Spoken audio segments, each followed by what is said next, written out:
Saya ada lihat YouTube di mana Ustadz mengatakan bahwa pada pendapat Ustadz hukum solat berjamaah di masjid bagi lelaki adalah wajib. Ustadz telah memberikan 5 dalilnya. Namun ada juga pendapat yang mengatakan ianya sunat muakkad. Adakah ini boleh dianggap sebagai sebuah khilafiyah?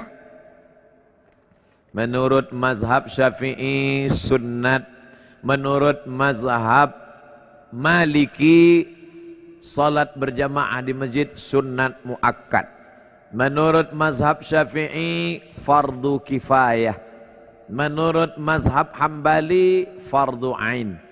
Itulah mengapa banyak masjid di tempat kita orang tidak datang ke masjid kerana dia berpahaman fardu kifayah. Asal sudah ada imam dengan makmum, sudah fardu kifayah. Macam memandikan jenazah, fardu kifayah. Awak tak ikut mandi jenazah, dah cukup dah fardu kifayah. Allahu Akbar, Allahu Akbar. Awak tak ke masjid, fardu kifayah. Salahkah Imam Syafi'i? Tidak. Kerana masa itu masjid kecil orang banyak, maka cukuplah yang ada di dalam masjid itu saja. Sekarang terbalik, masjid besar orang tak ada. Andai Imam Syafi'i hidup sekarang, tentu ijtihad dia berubah. Kerana Imam Syafi'i ada qaul qadim, ada qaul jadid. Semasa dia di Kufah, Irak, qaul qadim.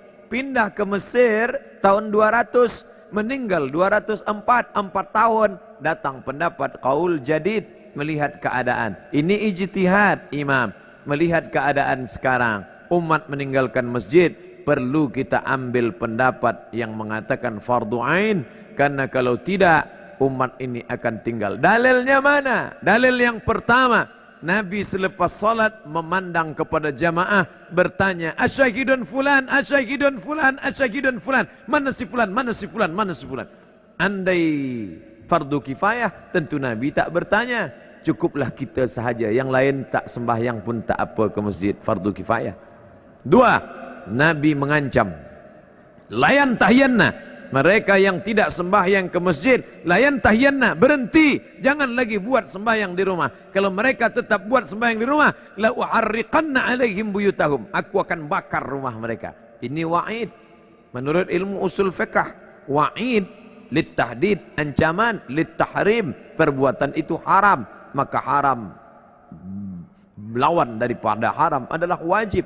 Yang ketiga, ketika sedang perang, wa idza kunta fihim, ketika kau berada bersama mereka sedang perang, fa aqamta lahumus shalah, engkau melaksanakan salat.